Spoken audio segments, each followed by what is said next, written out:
네, 오늘은 청년부 예배를 그동안 좀 드리지 못하고 모임을 갖지 못해서 청년들을 위한 큐티를 제가 좀 마련을 했습니다. 그래서 우리 청년들이 한 주간 살면서 어떤 마음으로 또 마음을 다잡을지 생각하는 귀한 시간이 됐으면 좋겠습니다. 오늘 관련 말씀은요, 제가 좀 읽어드리면 고린도 후서 6장 10절부터 13절까지의 말씀입니다. 신약성경 292쪽입니다. 고린도 후서 6장 10절부터 13절입니다. 근심하는 자 같으나 항상 기뻐하고 가난한 자 같으나 많은 사람을 부요하게 하고 아무것도 없는 자 같으나 모든 것을 가진 자로다. 고린도인들이여 너희를 향하여 우리의 입이 열리고 우리의 마음이 넓어졌으니 너희가 우리 안에서 좁아진 것이 아니라 오직 너희 심정에서 좁아진 것이니라. 내가 자녀에게 말하듯 하노니 보답하는 것으로 너희도 마음을 넓히라 하고 말합니다. 오늘 바울 사도는 마음을 넓히라는 얘기를 좀 합니다. 우리가 마음을 넓힌다는 것이 얼마나 우리에게 복이 되고 우리에게 은혜가 되는지에 대해서 제가 오늘 큐티를 좀 갖고 여러분이 좀 도전을 받았으면 하는 생각을 합니다. 제가 한 가지 영상을 좀 보고 깨달은 게 있는데요. 여러분도 아마 보신 분들이 있을 거라고 생각이 돼요. 그 일본 택배 회사에서 택배를 하는 그 택배 기사가 화가 나서 택배를 해야 될 물건을 던져버리고 택배해야 할 그 운송 장비를 이 바퀴 달린 이 구루마를 던져버리는 그런 영상이 유튜브에 올라왔습니다. 제가 그 영상을 보고 왜 이렇게 했을까? 여러분도 한번 잠깐 보시기를 바랍니다. 최근 이런 문제를 해결하기 위한 새로운 방법들이 시도되고 있습니다. 도쿄에서 황보영 특파원이 보도합니다. 일본의 한 대형 택배회사 직원이 택배 운송 장비를 땅바닥에 패대기 칩니다. 택배 물건도 여지없이 집어던집니다.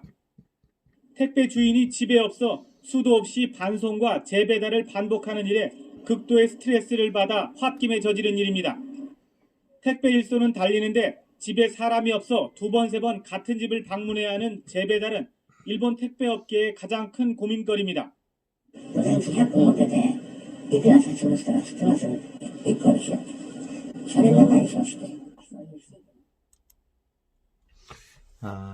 영상을 보셨지만 이 택배 기사가요 너무 화가 나서 택배 물건 박스를 던져버립니다. 여러분 뭐 그 안에 뭐가 들었는지 모르지만 다 망가지겠죠. 뭐 전자제품이면 다 부서지겠죠.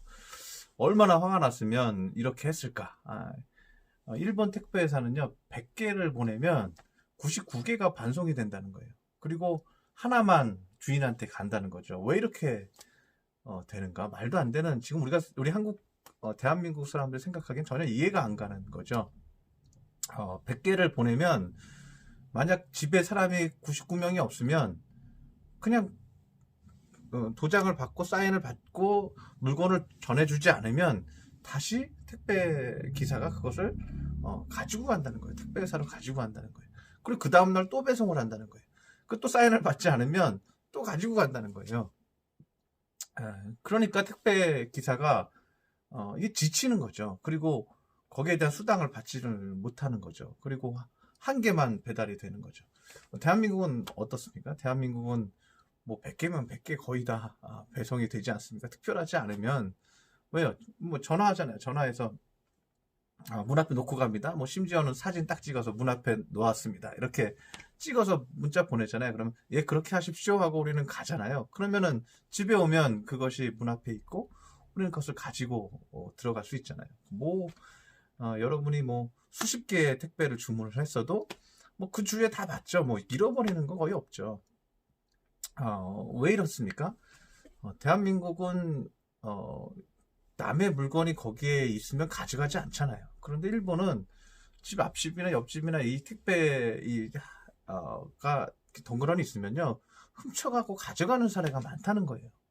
네, 그래서 그것을 믿지 못하고 택배 기사나 이 택배를 시키는 사람도 사인을 받고 준다는 거예요. 네. 그러니까 신뢰하지 못하는 세상이 되니까 이게 사회적 소모가 많은 거죠. 그리고 그 사회적 소모가 많다 보니까 택배 회사도 영업하는 게 힘들고, 그리고 물건을 받는 사람도 물건 하나 받기가 너무 어렵고 힘든 거죠. 그러다 보니까 물건이 계속해서 공장에서 만들어져서 택배가 되고 또 새로운 걸 사고 이렇게 경제가 돌아가고 순환돼야 되는데 그게 순환되지 않는 거죠. 뭐 하나 때문에 그렇습니까?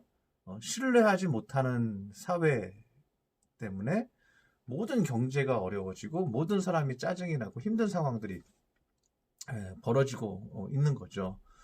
그런데 한국 사회는 조금 물론 우리 한국도 훔쳐가는 일들이 있었겠죠. 그러나 한국 사회는 그것들을 감안하고서라도 서로 믿는 세상이 되었죠. 그래서 남의 택배를 가져가지 않죠. 혹시라도 내가 남의 택배를 가지고 와서 CCTV에 찍혔거나 문제가 생겼거나 경찰서에 가서 무슨 말을 한다거나 이런 거에 휩싸이고 싶지 않은 거죠.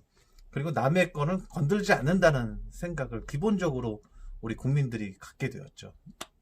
그래서 그 마인드 하나가 사회를 온전하게 돌게 하는 그런 사회가 되는 거고, 경제적으로도 모든 부분에서 비용이 적어지는 상황이 벌어지는 거죠. 이것도 제가 예전에 얘기한 비인지 능력이겠죠. 서로 신뢰하고 믿을 수 있는 세상이 되는 것. 이게 뭐예요? 그 신뢰하고 믿을 수 있다는 건 커지는 거예요. 네.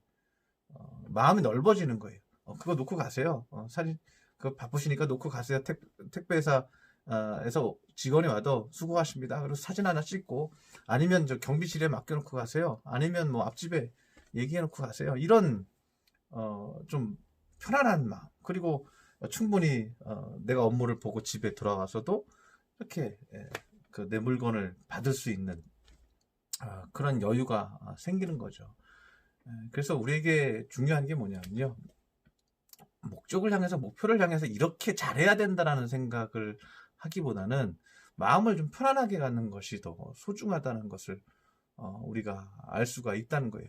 일본 사람들은 마음이 편안하지 않은 거예요. 내가 내 손으로 받지 않으면, 내가 도장을 찍고 내가 사인을 해야지만 마음이 편안한 거예요. 택배 회사도 완벽한 걸 원하는 거죠. 주고 도장 사인 받고 그래야지만 물건을 줘야 된다는 그 강박관념이 서로에게 있는 거죠. 그러니까 그 각자의 목표가 너무 강하다 보니까 서로 편안하지 않은 거예요. 제가 요즘에 보는 책 중에서 그릿이라는 책이 있습니다. 그릿이 어떤 뜻이냐면 끈기라는 의미예요. 끈기. 근데 제가 이 책을 보다 보니까 그림이 하나 있어서, 제가 좀 재밌는 그림이 하나 있어서 제가 보여드리려고 합니다. 이 그림을 좀 보면 이런 그림입니다. 이런 그림이 있는데, 이 그림이 뭐냐면 배가 있는데 이 배에서 양쪽으로 서로 노를 젓고 있죠. 그러니까 이 배가 가지 못하고 있는 거예요. 예. 내용이 어떤 내용이 여기에 있냐면, 내용을 좀 보면 매우 다른 상위 수준의 목표들로 활동이 분산되면 앞으로 나아갈 수 없다. 궁극적인 목표는 단 하나여야 한다. 이런 글이 쓰여져 있습니다. 매우 다른 상위 수준의 목표들로 활동이 분산되면 앞으로 나아갈 수 없다.